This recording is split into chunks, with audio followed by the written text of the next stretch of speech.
Assalamualaikum dan salam sejahtera kepada Dr. Tara Atika Zainal dan rakan-rakan sekalian. Pada hari ini, kami dari kumpulan Sweet Bite akan membentangkan draft canvas model perniagaan kami. Kumpulan kami terdiri daripada 7 orang ahli, iaitu saya sendiri, Nur Fitri binti Muhammad Syafar, Didi Alif bin Musa, Dayang Hamimi binti Hanmai, Naria binti Marjib, Nur Amira binti Abu Bakar, Nur Syafiqah binti Omar Pudin, dan Saidati Atika binti Selamat. Seterusnya, organisasi perniagaan kami. Nama organisasi perniagaan kami ialah Sweet Bite. Dan slogan untuk organisasi perniagaan kami ialah One Bite, One Happiness. Seterusnya, syaratan organisasi bagi organisasi perniagaan kami. Saya sendiri, Nur Fitri, selaku Ketua Pengurus, Didi Alif dan Noriah selaku Pengurus Penghantaran, Nur Syafiqah selaku Pengurus Pemasaran, Dayang Siti Nurhamini selaku Pengurus Pembungkusan, Nur Amira selaku Pengurus Kewangan, dan Saidati Atikah selaku Pengurus Makanan. Seterusnya, jenis praktikum yang kami pilih. Jenis praktikum yang kami pilih ialah ambil pesanan dan hantar pesanan. Seterusnya, jenis industri yang telah kami pilih. Jenis industri yang telah kami pilih ialah industri makanan. Seterusnya, jenis produk. Produk yang kami pilih untuk kami niagakan ialah popis, iaitu produk yang tergolong dalam produk makanan.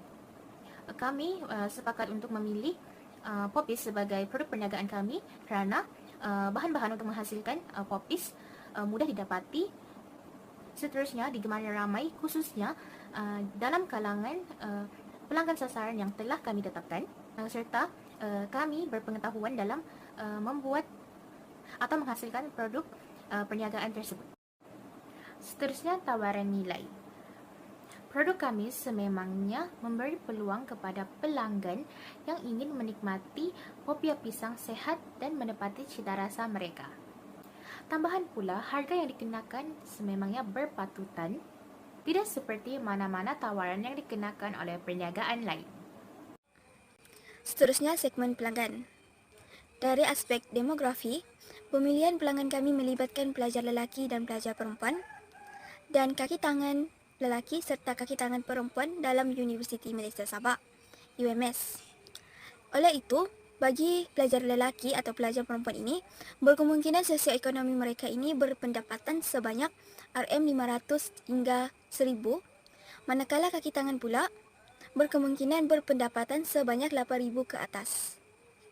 Dari segi geografi pula, kami memilih sekitar kawasan UMS yang mana melibatkan kawasan-kawasan Kolej Kediaman Dalam, iaitu Kolej Kediaman Tun Mustafa, Kolej Kediaman Tun Fuad, dan Kolej Kediaman Tun Pangeran Ahmad Rafi'i, serta kami juga melibatkan kawasan sekitar perpustakaan UMS.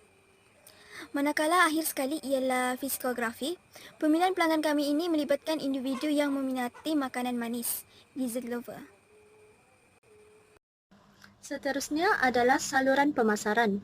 Kami menggunakan media sosial seperti Instagram, TikTok, dan WhatsApp untuk mempromosikan jualan kami kerana ia percuma, menjimatkan masa dan memiliki kebolehpasaran jualan yang lebih meluas.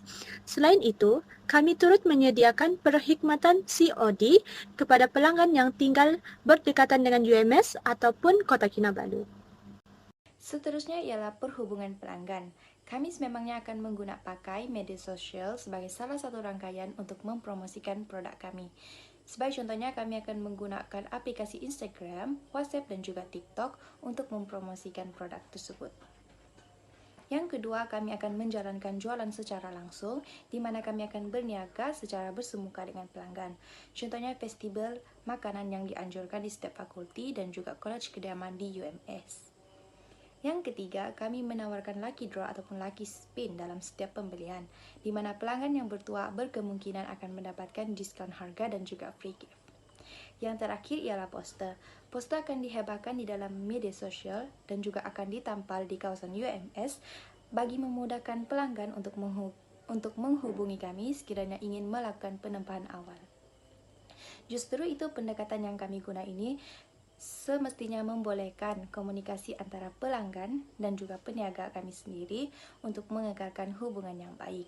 Malah, feedback ataupun komentar dari pelanggan juga dapat diberikan secara langsung, dan kami sebagai peniaga akan mencoba sebaik mungkin untuk menambah baik lagi produk kami.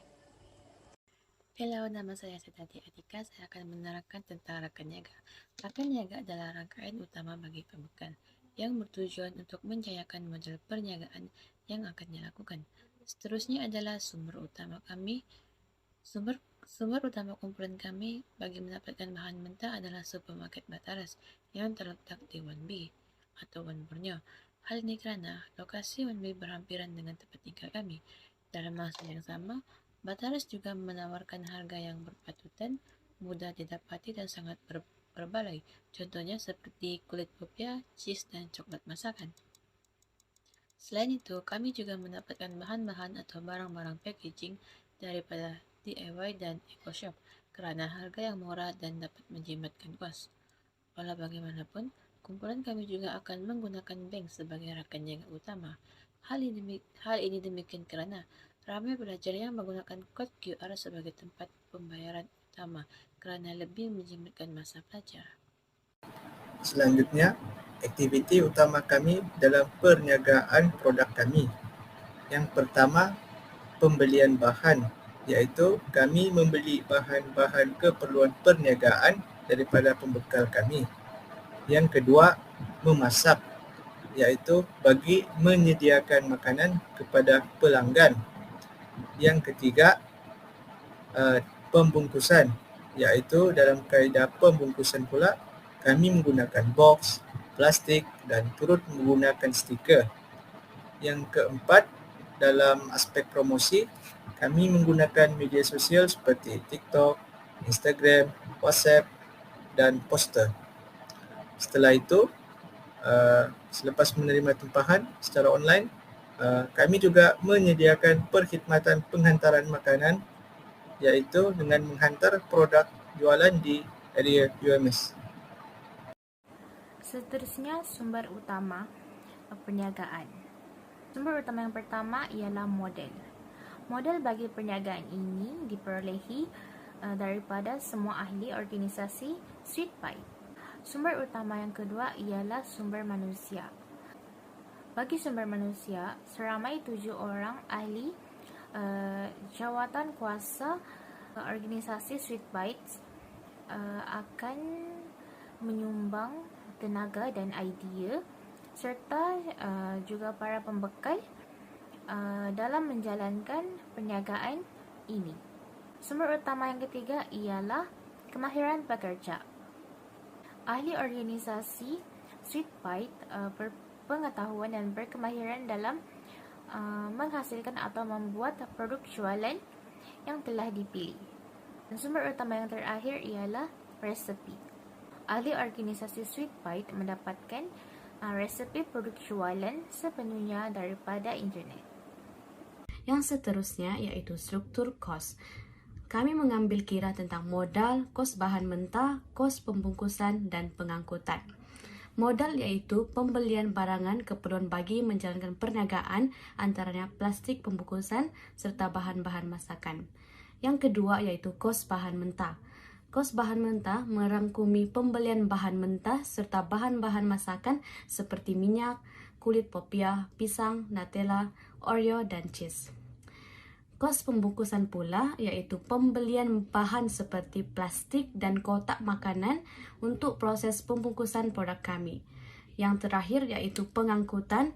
Kos pengangkutan iaitu kos penggunaan kenderaan bagi proses pembelian barangan dan pembuatan produk. Okey, kita beralih kepada aliran pulangan, iaitu kami memperoleh keuntungan daripada penjualan produk kami yang mempunyai pelbagai perisa ataupun topping seperti cheese, Nutella dan Oreo.